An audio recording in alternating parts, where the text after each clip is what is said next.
Hello, friend. Thank you for your message. I'm sorry it's been a couple of days since I had a chance to respond. This, that, and the other thing. Falling asleep at like 8 o'clock or 8:30 at night sure has been a pinch on my ability to keep up with things. Thanks for sharing with me about what's going on in your life.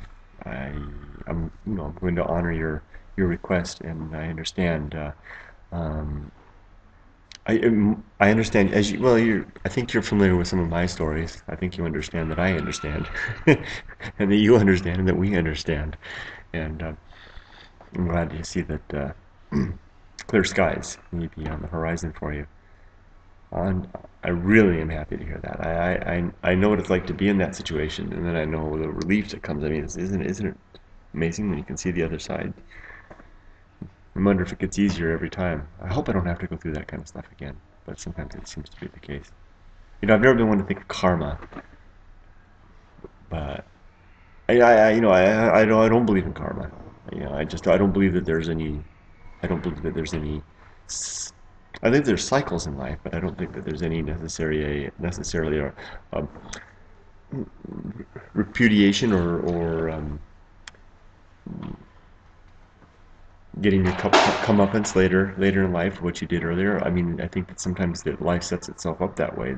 If you're a burglar and you're breaking into people's houses, eventually you'll luck will run out and you'll get caught. But for some things, it's funny how they work out. It's not about you. This is about my own circumstance, things that are happening right now. It's like sometimes I'm blameless, but yet it appears otherwise. But in years past, I may have been to blame. Nothing big, nothing huge, just thinking. Your emails always make me, and your messages always make me think.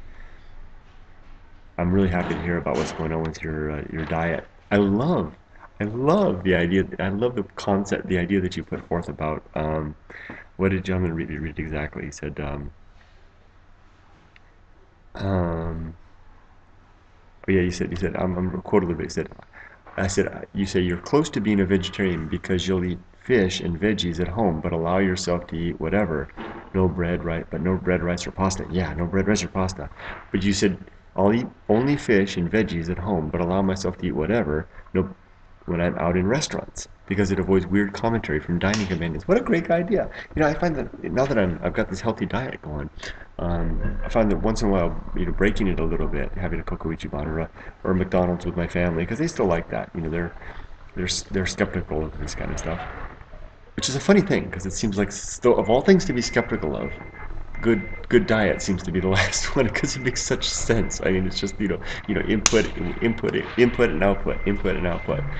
But I'll do that, and I like the idea that the saving face, so to speak, or just avoiding the awkwardness. It's kind of like avoiding talking about religion or politics at the family when you get together, family with your family on Christmas or Thanksgiving, right? Or wherever whatever celebrations are in wherever part of the world you're in. You avoid that to just have the harmony. Have a nice dining experience with people asking you, why are you eating such a strange meal?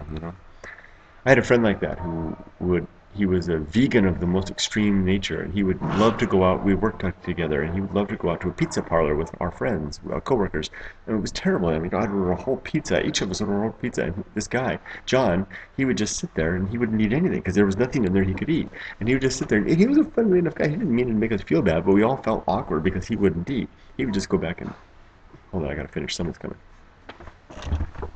Here we go. Let's see. Because he wouldn't eat anything, but he was fine. But we felt awkward, so I admire what you're saying there. I'm at work. I'm afraid I have to probably get back to it. I wanted to sneak an a video response to you because it's been a while, a couple of days. On to other thing. Oh, thank you for the diet stuff. You say you have some other things to talk about. Please send me your message. I always love hearing from you. You're a special friend, and it's always good. So I gotta go now. The kids are coming up. Shouldn't be doing this at work, but I'll fall asleep tonight, so take care, friend. Bye-bye.